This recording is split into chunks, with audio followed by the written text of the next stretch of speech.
யூதா 1. இயேசு கிறிஸ்துவினுடைய ஊழியக்காரனும் யாக்கோபினுடைய சகோதரனுமாயிருக்கிற யூதா, பிதாவாகிய தேவனாலே பரிசுத்தமாக்கப்பட்டவர்களும் இயேசு கிறிஸ்துவினாலே காக்கப்பட்டவர்களுமாகிய அழைக்கப்பட்டவர்களுக்கு எழுதுகிறதாவது: உங்களுக்கு இரக்கமும் சமாதானமும் அன்பும் பெருகக் கடவது. பிரியமானவர்களே, பொதுவான இரட்சிப்பை குறித்து உங்களுக்கு எழுதும்படி நான் மிகவும் கருத்துள்ளவனாயிருக்கையில், பரிசுத்தவான்களுக்கு ஒரு விசை ஒப்புக் கொடுக்கப்பட்ட விசுவாசத்திற்காக நீங்கள் தைரியமாய் போராட வேண்டுமென்று உங்களுக்கு எழுதி உணர்த்துவது எனக்கு அவசியமாய்க் கண்டது. ஏனெனில் நமது தேவனுடைய கிருபையை காமவிகாரத்துக்கேதுவாக புரட்டி, ஒன்றான ஆண்டவராகிய தேவனையும் நம்முடைய கர்த்தராகிய இயேசு கிறிஸ்துவையும் மறுதலிக்கிற் பக்தியற்றவர்களாகிய சிலர் பக்கவழியாய் நுழைந்திருக்கிறார்கள். அவர்கள் இந்த ஆக்கினைக்குள்ளாவார்களென்று பூர்வத்திலே எழுதியிருக்கிறது. நீங்கள் முன்னமே அறிந்திருந்தாலும் நான் உங்களுக்கு நினைப்பூட்ட விரும்புகிறதென்னவெனில், கர்த்தர் தமது ஜனத்தை எகிப்து தேசத்திலிருந்து வர பண்ணி இரட்சித்து, பின்பு விசுவாசியாதவர்களை அழித்தார்.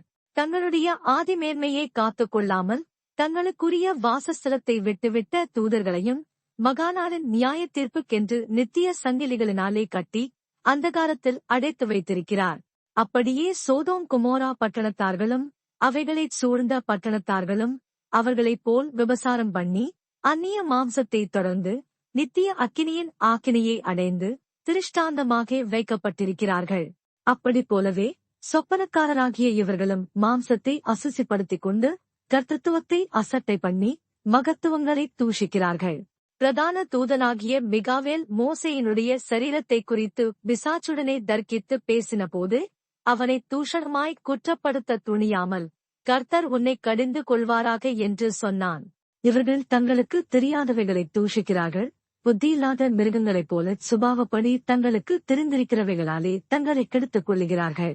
இவர்களுக்கு ஐயோ! இவர்கள் காயினுடைய வழியில் நடந்து பிலேயாம் கூலிக்காகச் செய்த வஞ்சகத்திலே விரைந்தோடி கோரா எதிர்த்து பேசின பாவத்திற்குள்ளாகி கெட்டுப்போனார்கள். இவர்கள் உங்கள் அன்பின் விருந்துகளில் கரைகளாயிருந்து பயமின்றி கூட விருந்துண்டு தங்களைத் தாங்களே மேய்த்துக் கொள்ளுகிறார்கள். இவர்கள் காற்றுகளால் அடியுண்டோடுகிற தண்ணீரற்ற மேகங்களும் இலையுதிர்ந்து கனியற்று இரண்டுதரின் செத்து வேறற்று போன மரங்களும் தங்கள் அவமானங்களை நுரை தள்ளுகிற அமளியான கடலலைகளும் மார்க்கந்தப்பி அரைகிற நட்சத்திரங்களுமாயிருக்கிறார்கள். இவர்களுக்காக என்றென்றைக்கும் காரிருளே வைக்கப்பட்டிருக்கிறது.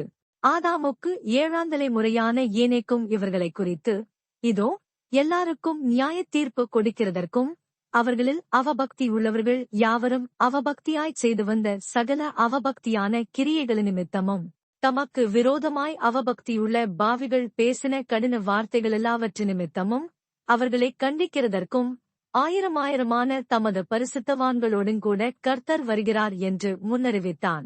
இவர்கள் முறுமுறுக்கிறவர்களும் முறையிடுகிறவர்களும் தங்கள் இச்சைகளின்படி நடக்கிறவர்களுமாயிருக்கிறார்கள்.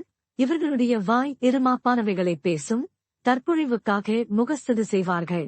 நீங்களோ பிரியமானவர்களே, நம்முடைய கர்த்தராகிய இயேசு கிறிஸ்துவின் அப்போஸ்தலரால் முன் சொல்லப்பட்ட வார்த்தைகளை நினைவுகூருங்கள். கடைசி காலத்திலே தங்கள் துன்மார்க்கமான இச்சைகளின்படி நடக்கிற பரியாசக்காரர் தோன்றுவார்கள் என்று உங்களுக்குச் சொன்னார்களே. இவர்கள் பிரிந்து போகிறவர்களும் ஜன்ம சுபாவத்தாரும் ஆவியில்லாதவர்களுமாமே. நீங்களோ பிரியமானவர்களே, உங்கள் மகா பரிசுத்தமான விசுவாசத்தின் மேல் உங்களை உறுதிப்படுத்திக் கொண்டு பரிசுத்தாவிக்குள் ஜெபம் பண்ணி தேவனுடைய அன்பிலே உங்களை காத்துக்கொண்டு நித்திய ஜீவனுக்கேதுவாக நம்முடைய கர்த்தராகிய இயேசு கிறிஸ்துவினுடைய இரக்கத்தை பெறக் காத்திருங்கள். அல்லாமலும் நீங்கள் பகுத்தறிவுள்ளவர்களாயிருந்து சிலருக்கு இரக்கம் பாராட்டி சிலரை அக்கினியிலிருந்து இழுத்துவிட்டு பயத்தோடே இரட்சித்து மாம்சத்தால் கரைப்பட்டிருக்கிற வஸ்திரத்தையும் வெறுத்துத் தள்ளுங்கள். வழுவாதபடி உங்களை காக்கவும் தமது மகிமையுள்ள சந்நிதானத்திலே மிகுந்த மகிழ்ச்சியோடே உங்களை மாசற்றவர்களாய் நிறுத்தவும் வல்லமையுள்ளவரும் தாம் ஒருவரே ஞானமுள்ளவருமாகிய நம்முடைய இரட்சகரான தேவனுக்கு கனமும் மகத்துவமும் வல்லமையும் அதிகாரமும் இப்பொழுதும் எப்பொழுதும் உண்டாவதாக. ஆமென்.